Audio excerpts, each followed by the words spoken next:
I spent my young adulthood writing this lesbian comic strip, you know, very light and silly and fun, but with a serious mission of really trying to, you know, erase the kind of shame that people had felt for so long about being queer. I have needed to keep track of both things, the internal and the external. And I've always attributed it to the fact that my parents did not seem to be keeping track of me as a kid. So I was going to do that myself.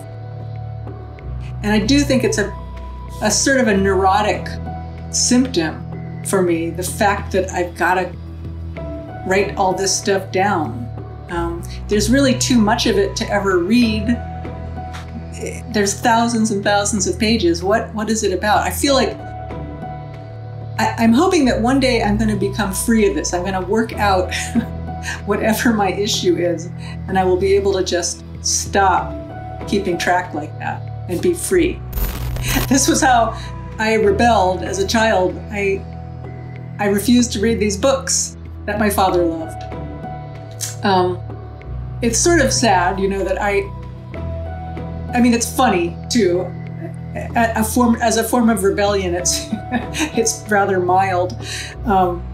But I feel bad that I kind of lost out on experiencing certain books for myself, like just coming to them spontaneously and finding them for myself instead of having someone trying to get me to read them. So in a way, my father ruined certain books and authors for me by trying to shove them down my throat. Hello readers, my name is Grzegorz Jankowicz and I work as Program Director of the Conrad Festival. This is our sixth interview that belongs to a year-long series of events, of conversations titled The Nature of the Future. One of the goals of these events is to contextualize the most important notions, themes, phenomena, and problems of this year's edition of the Conrad Festival. My guest today is Alison Bechdel. Hello, Alison. Hi. Very happy to be here. I'm very glad that you are with us. Alison Bechdel is an American cartoonist, author of long-running comic strip Dykes to Watch Out For, best known for her masterpiece Fun Home, published in 2006, and later transformed into Broadway musical.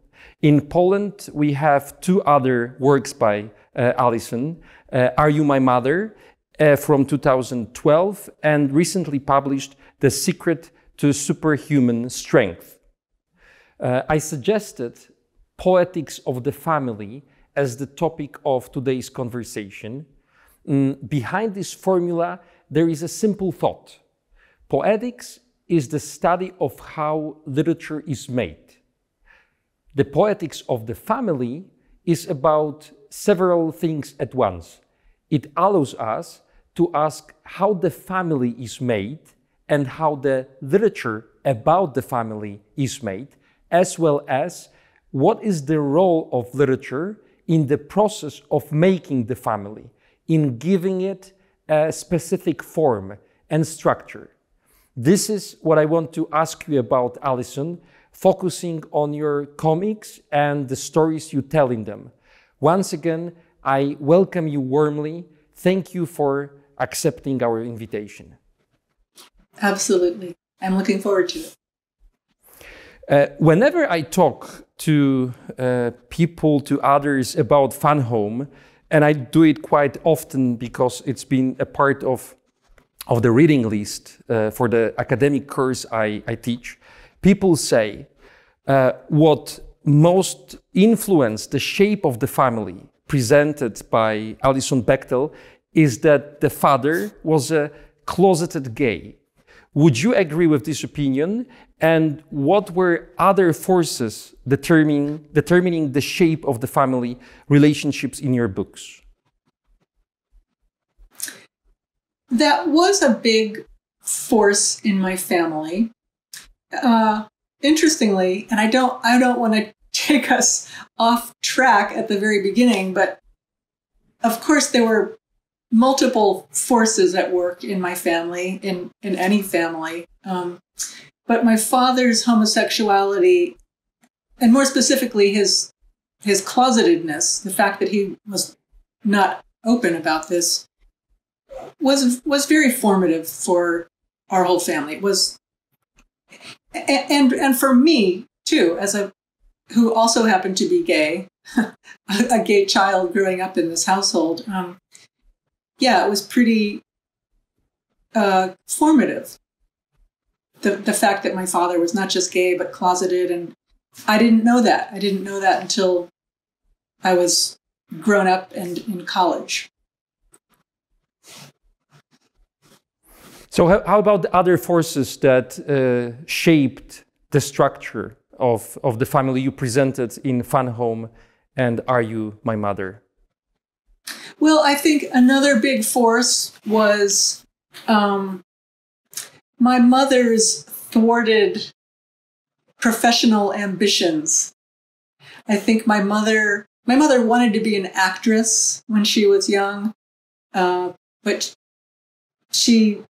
the story was she decided she would rather have a family instead, because in those days you had to choose. But of course, being an actor is a very difficult career for anyone, and I think maybe she just didn't want to deal with that. I personally think my mother would have been a wonderful academic. Grzegorz, I think that was her true calling. She would have loved to be a professor of literature. But at the point of time that she was in college and beginning to enter the work world, that just was so much more difficult for a woman than a man. And she never got to do that. So that was part of what was going on in my family as well. For me, both of these books are about the way that my life was very different from each of my parents' lives, because, they came of age before these great social movements of the 60s, before the gay rights movement, before the women's movement. And I came along after that, and I was able to benefit from that great, opening and enlightenment that those movements caused. The family you present communicates through literature. At first glance, it seems to be a great way to get closer to each other, relieve tensions, and exchange feelings. However, there is a problem with this family practice. Literature, at certain point, replaces face-to-face conversation and keeps some important experiences and elements of identity hidden. How was it used, and how did you perceive literature back then when you were talking to your parents, when you were exchanging thoughts with them? Well, both of my parents loved reading, loved books and poetry. And my father in particular was always trying hard to get me to read various books. He would get angry when I read and reread my kids' books, the books I loved as a young person. And he had a whole agenda of what he wanted me to read. And so this was how I rebelled as a child. I refused to read these books that my father loved. It's sort of sad, that it's funny too. As a form of rebellion, it's rather mild. But I feel bad that I kind of lost out on experiencing certain books for myself, like just coming to them spontaneously and finding them for myself instead of having someone trying to get me to read them. So in a way, my father ruined certain books and authors for me by trying to shove them down my throat. But later, when I was writing this memoir about my family and about my childhood growing up with him, I found myself turning to those books at last to understand my father, to figure out what it was about these particular books that he loved so much. And it just started to make me think about how in many ways my father was a fictional character to me. My mother was a fictional character to me. Our family was so distant. We were all quite remote and repressed. There was no easy flow of affection in our family. It was like there was this aesthetic distance between us all. And it was somehow easier to think of them as fictional characters than as real people. There is a very touching picture of you and your father representing this distance you talked about a second ago. I want to present it. The picture of you and your dad seen from the outside of the house. You are in the same room. You are drawing. Your dad is reading. And yet, there is something between you, something that separates you. When I've looked at this picture recently, I had this thought that it looks like a Zoom conversation, like Zoom windows. Two people far from each other, far from each other, trying to connect. Yeah, that's funny.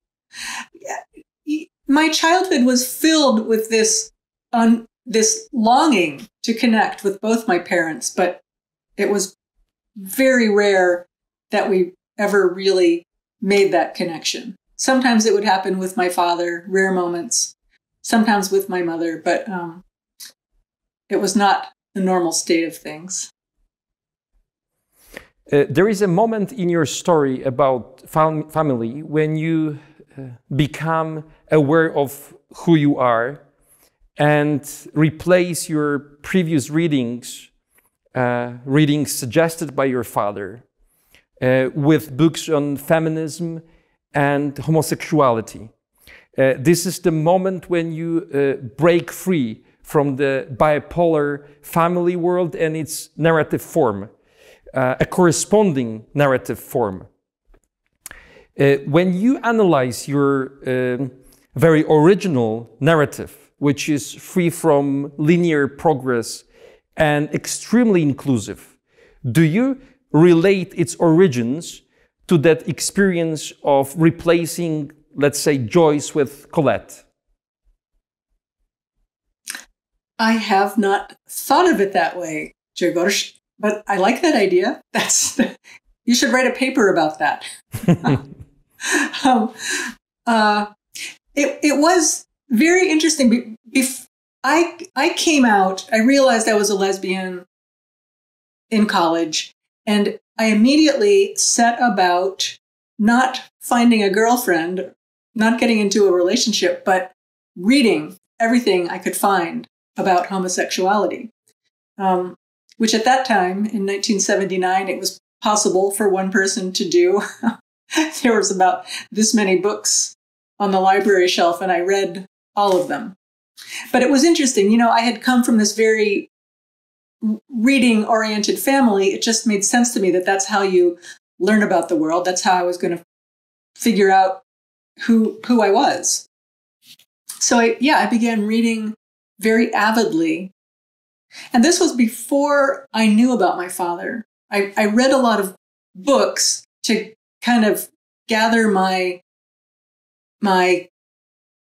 will to come out. You know, it was a very private experience of reading these different books and different gay and lesbian authors, but they were all bringing me to a point of being able to finally be open with other people about who I was. And other people meant my family. At a certain point, I told my parents this big news that I was a lesbian. And I thought it was a big, a big moment of entering adulthood, of claiming my own self of separating from my parents in a way. And that was not what happened at all, because what I found out after telling this big news to my parents was that my father had been having affairs with other men for the course of my parents' marriage. And all of a sudden, I became like a bit player in this big drama between my two parents. My story just kind of faded into the background. But, you know, you mentioned the writings of Colette. My father actually gave me a book by Colette of her memoir writing before this mutual revelation. He did not know I was a lesbian. I did not know he was gay when he gave me this book, which had so much in it about the lesbian subculture in Paris in the 1920s. So I don't think it was intentional or conscious on his part, but I do feel like there was this transmission going on, you know, subconsciously, unconsciously. He was giving me access to this world. After publishing Fun Home, you said that you do not know why you are disclosing all these events from the life of your family.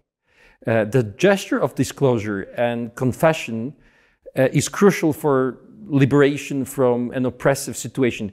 But how do you perceive it today? How do you perceive this act of disclosing?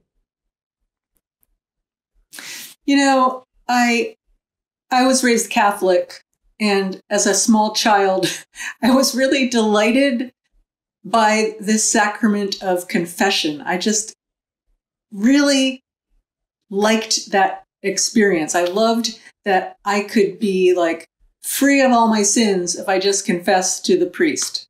And I feel like that really stuck with me. And I'm still doing that. I still am like trying to confess everything I can in order to receive some kind of absolution. Even though I know it's problematic. It was painful for my mother, the fact that I was making public these family secrets. It's caused some other trouble in my family. In later books, I've written about friends and partners and ex-partners, and it's always, it's not an easy or pleasant thing for other people to see themselves written about as a character in your work. But somehow I've just been compelled to do this. I might have gotten it out of my system, though. I feel like I'm ready to try something more fictional again, just because it is so hard. It strains relationships, to always be putting people under this microscope. One of the most touching passages, touching for me, but I guess others would relate to this fragment in the same way, from the Fun Home, deals with the father as a victim of homophobia. You write that this is also his story, a story of injustice, of sexual shame and fear, but you do not want or cannot accept him as a victim because, firstly, as you write, you could not blame him then, and secondly, if he had lived a gay life, perhaps you would not have been there. If you were to tell his story again today, would you make it more connected to this bigger story, story of those who fought against homophobia back then? It's so hard to think about any other way of writing about my father or that story. The version I did write came so much out of my own experience of the trauma of losing him, of his death at this bizarre moment right after I had acknowledged my own sexuality. You know, those two things remain like all knotted up together for me. My father's death and my inability to really grieve him because I was just so shut down, and my lesbianism, you know, the fact that I was now, you know, this person outside of polite society. Those two things were just knotted up together for me for years. And it was a slow process throughout my 20s and 30s of figuring out what it all meant, and trying to live a life that would honor my father's, that would make it harder for people to have to live with shame and secrecy. You know, I spent my young adulthood writing this lesbian comic strip, you know, very light and silly and fun, but with a serious mission of really trying to, you know, erase the kind of shame that people had felt for so long about being queer. I just feel strongly that we're all part of a specific moment in time, a specific generation. You know, I was born at a particular historic moment, and these traumatic events in my life occurred at a specific moment, and that was what the story came out of. All that is to say, I can't really think how else I would have written it. I did hint at, as you say, you know, the tragedy of AIDS that happened, started to unfold soon after my father's death, and my speculation that he might very well have died from AIDS if he had gone on to live.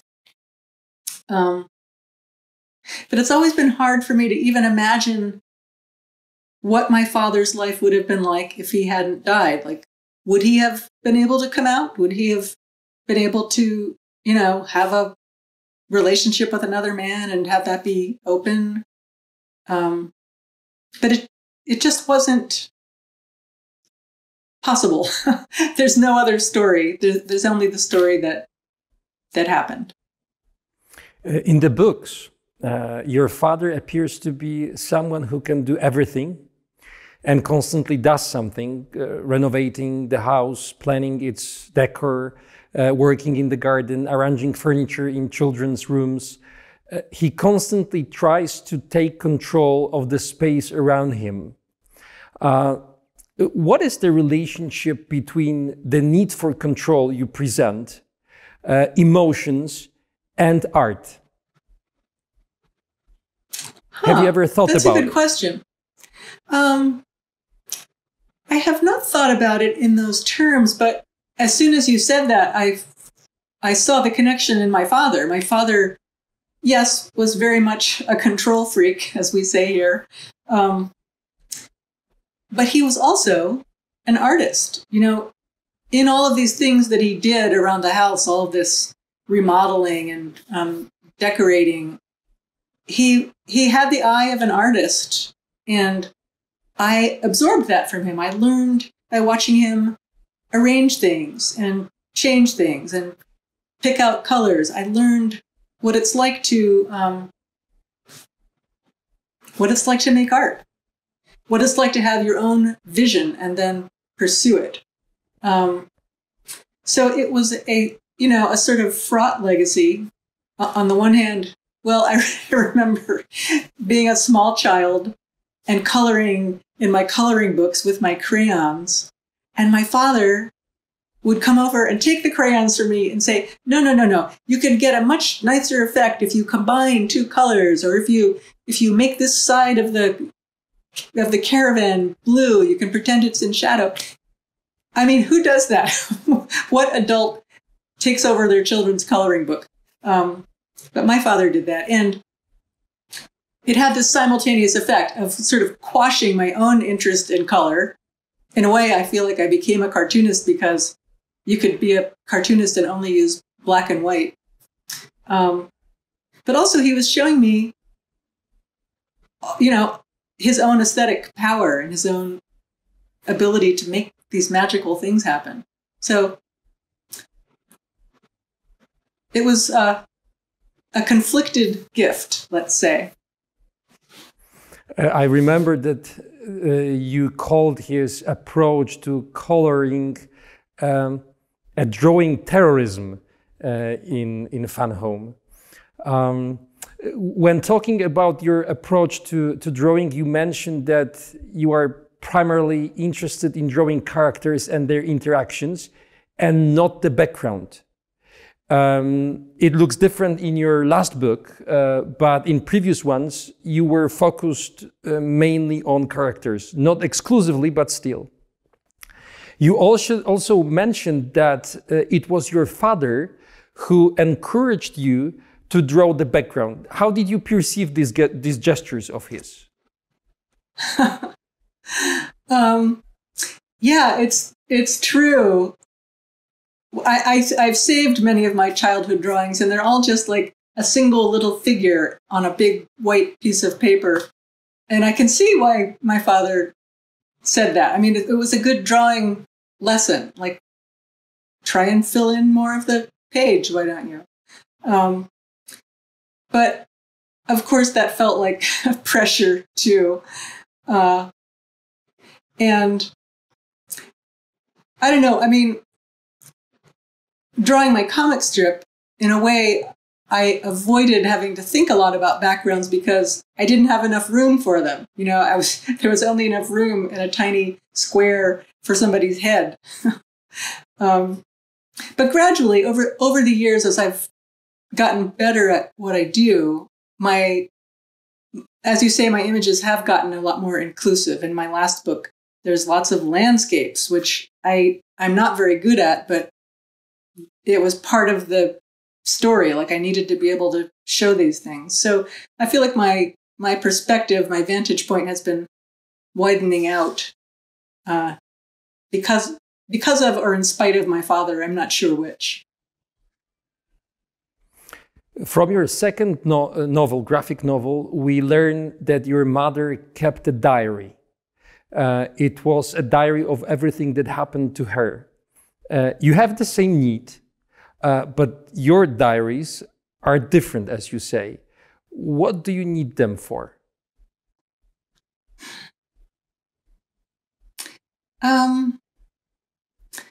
That's interesting, Grzegorz, because I recently, my mother died a while ago, 7 years ago, and she left behind a box of her diary entries. She asked me to please destroy these, but I couldn't quite bring myself to do that. I didn't read them, but I kept them. And they were just taking up all this space in my basement. But just recently, I decided, you know what? I have to let go of these. I'm going to get rid of them. I'm not going to read them.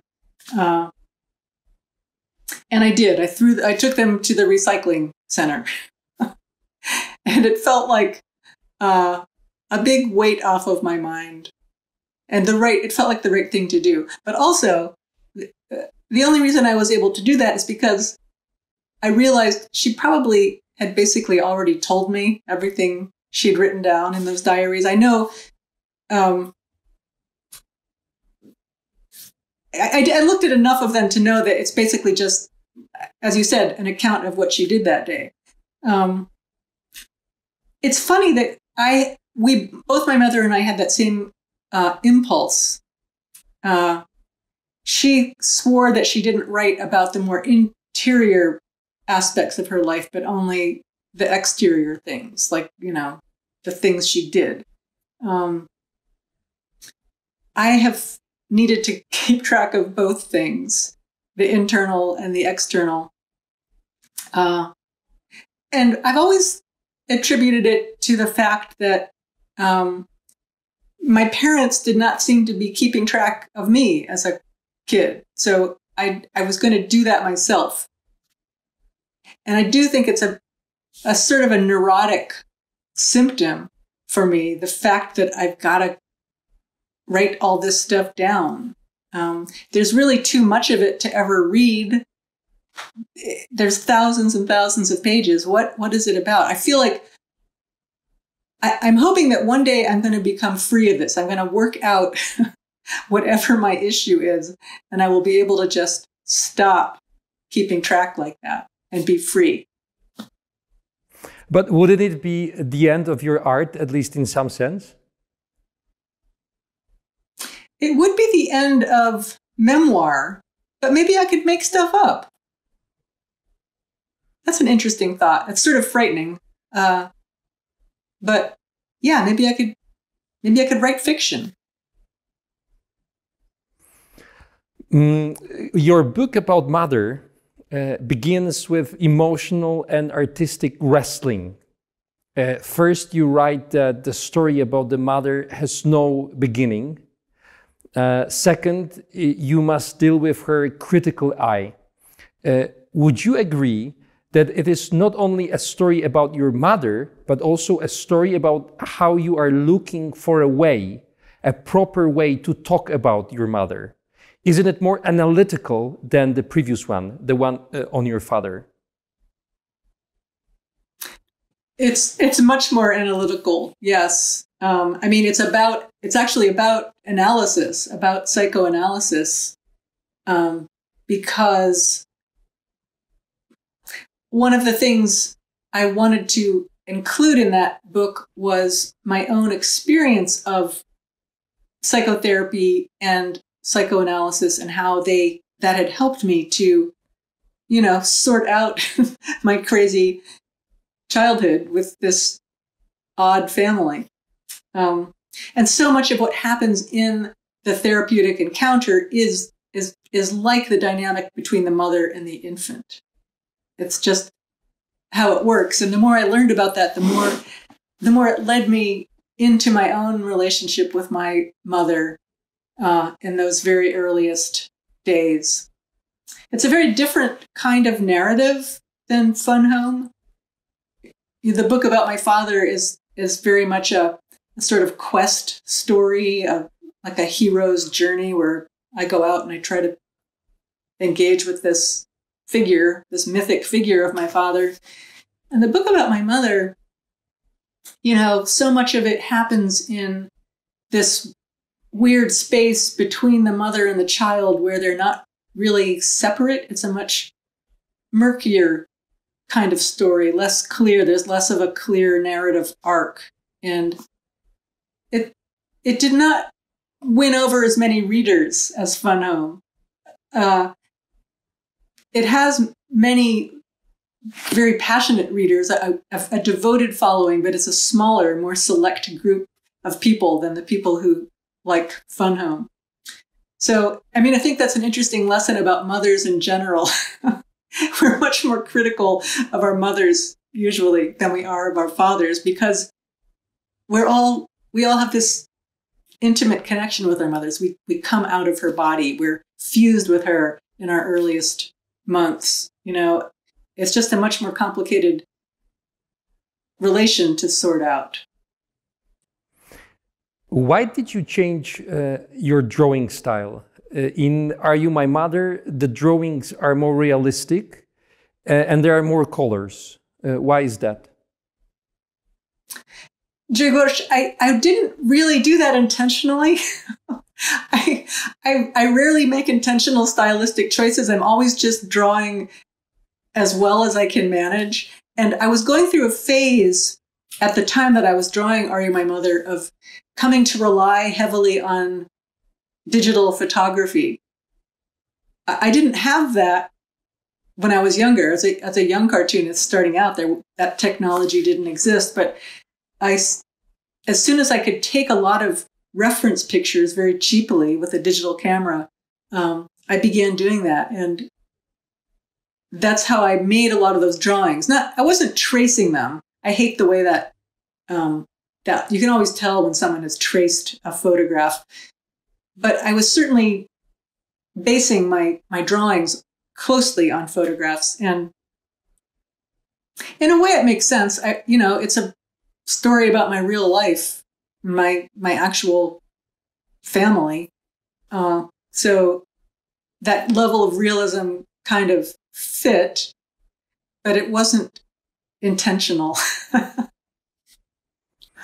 Your parents, despite their education and preferences, existential preferences, emotional preferences, did not move to a big city where they could live differently, where they would have many more opportunities to express their desires and needs.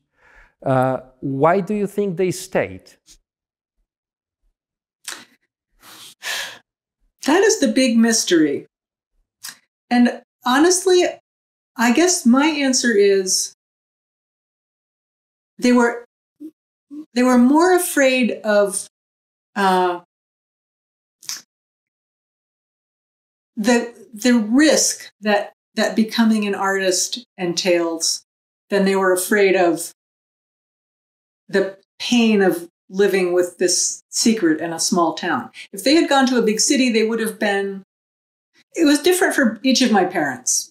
My father, I think, was intimidated by other people's intelligence, other people's talent. I think he liked being a big fish in a small pond, as we say.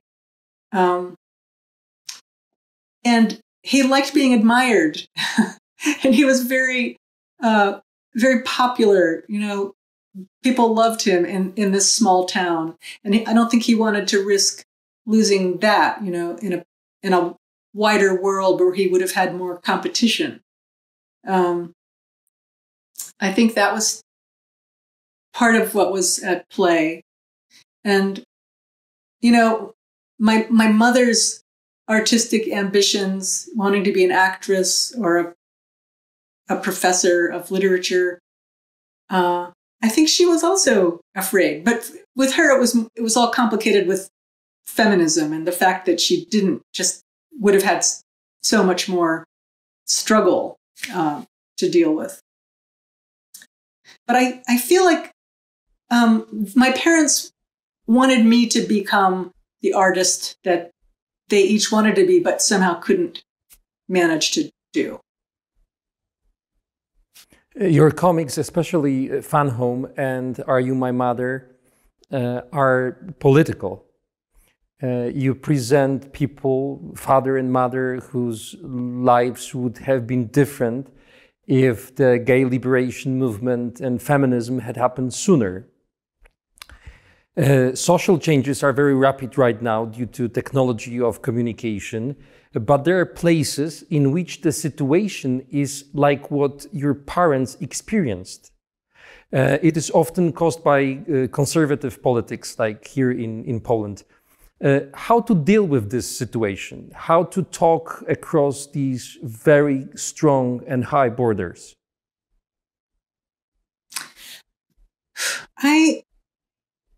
I don't know. For much of my life, I felt like the key thing is for everyone to come out, to just be visible in the world and have people who are against you see that you're just a regular person. You know, so much of the oppression happened because people had to be secret. Well, it's a vicious circle. I feel very worried because I also felt very clearly as a young person that we were on this clear arc of progress, that the more people came out, the more rights we would have, the more equality we would have, and that could not be reversed, you know? I felt like this public opinion was really shifting, and I've seen it happen with gay marriage becoming legal here not so long ago. It's really affected public opinion. Like fewer people object to gay marriage than in the past.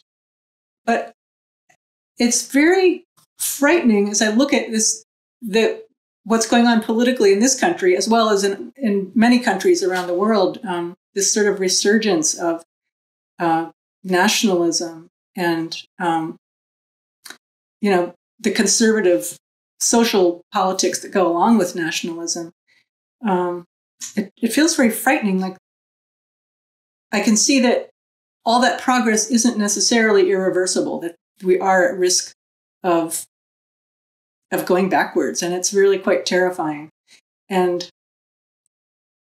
it's hard to say what the strategy is. I can say just keep coming out, being who you are, being vocal and open, and the world will support you. But I don't know.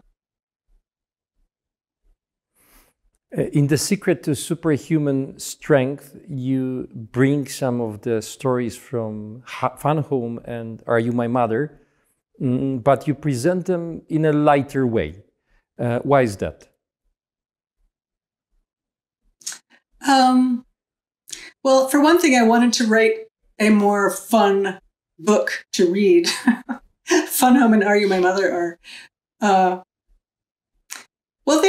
they were meant to be a little bit fun too, but they're painful stories, about my father's death, about this remote, difficult relationship with my mother. I was tired of writing these sad stories, and I wanted to write something more fun.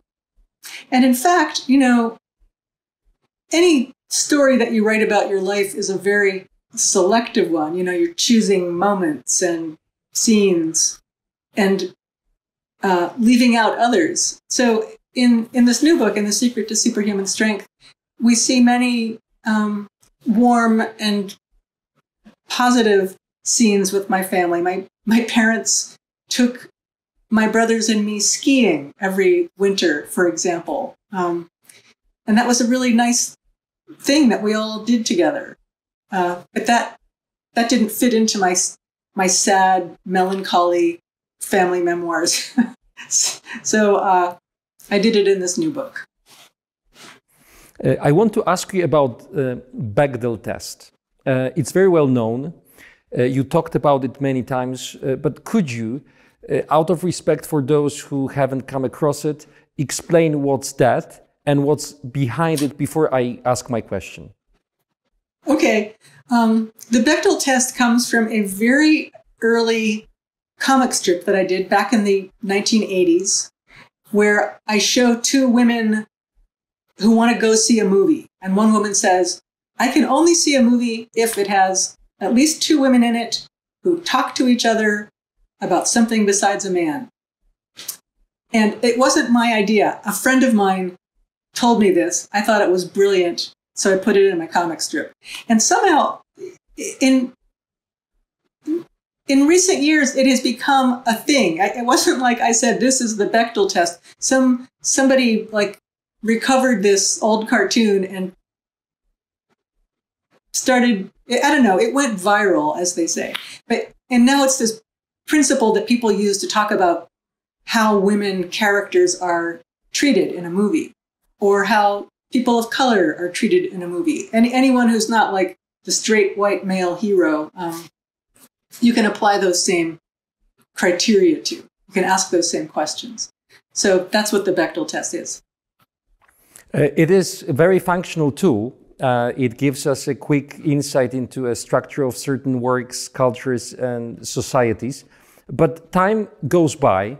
There is a lot of social changes around. New groups demanding recognition emerge. Observing what's going on now, would you change the rules in the Bechdel test? Would you add anything?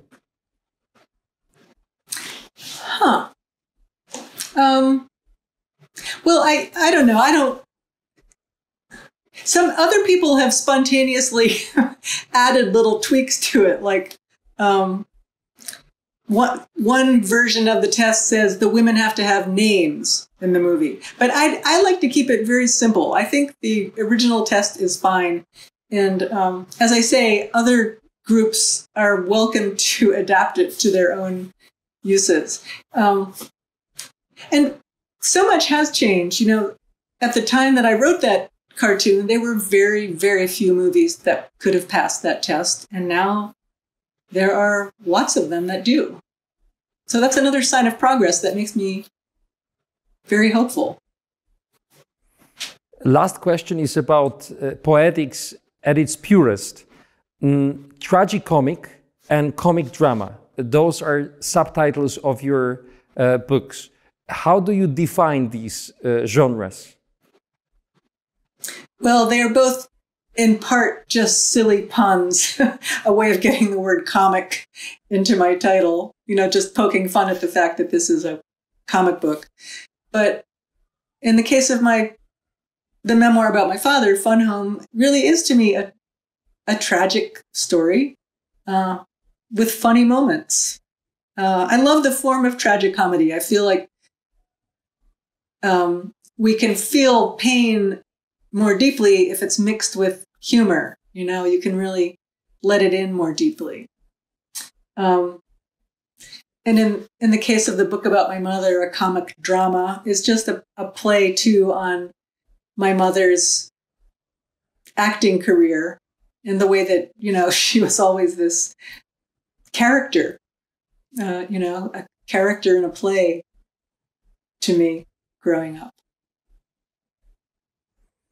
Alison, thank you for sharing all of this with me, with our viewers, with our audience. It's a really amazing thing for all of us to have you at the Conrad Festival this year. Let me give short information for those who watch us. Dear all, next month I will interview Emmanuel Carrère, a French writer and film director. We are going to talk about spirituality, its role in our life, its forms, and its future. Last Thursday of November, please remember this date. Be with us, be with Conrad Festival. Alison, once again, thank you very much. Grzegorz, thank you very much. It was a great pleasure.